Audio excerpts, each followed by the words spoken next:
Okay, we are starting off with 4 cans of my drained cut green beans.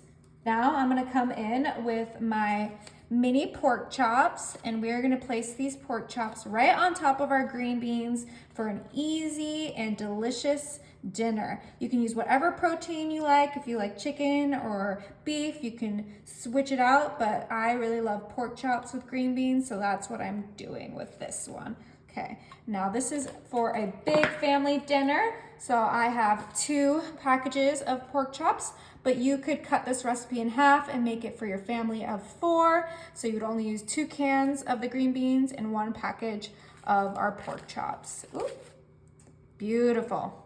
All right, we're almost done. Now I'm gonna bring in some butter that I cut into slices, and we are gonna put 2 slices of butter on each pork chop, just like so. I'm using the salted butter because I really want some flavor in these pork chops, and this butter is just gonna melt down to our green beans. Okay, I didn't have exactly 2 slices for each one, so some of these are only gonna get 1 slice, but that's totally fine. That looks delicious.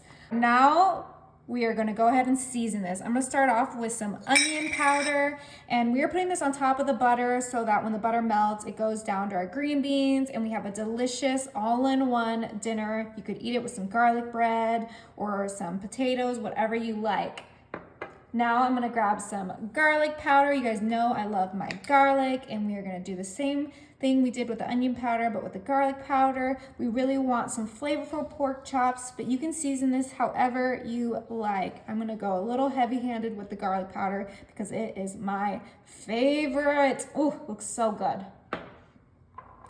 Now, of course, I gotta do the classics. I have some black pepper, and we are gonna go ahead and make sure we get some black pepper on all of these pork chops. You could even just get a ranch packet seasoning and throw that on and skip all the other seasonings, because that would be just as delicious. But I kind of wanted to customize it, so I went with my own seasonings. Last but not least, we're gonna do some pink Himalayan salt. It's a little bit healthier than regular salt. We're not gonna do too much because we do have that salted butter on there. So just 1 little round on top of our pork chops. Okay, you guys, that is it. That was so quick and so easy. My oven is set to 350 and it's gonna cook for 40 minutes. Oh my, this smells and looks incredible.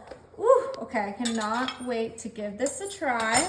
Go ahead and get a pork chop. I think I'm gonna get this one right here. Oh my goodness, looks so good. So buttery, delicious. And then we'll get some of these green beans. Oh yeah, this looks so good. Okay, time to give it a try.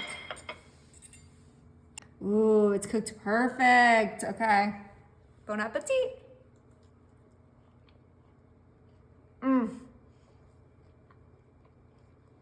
So good, so easy. You gotta try it.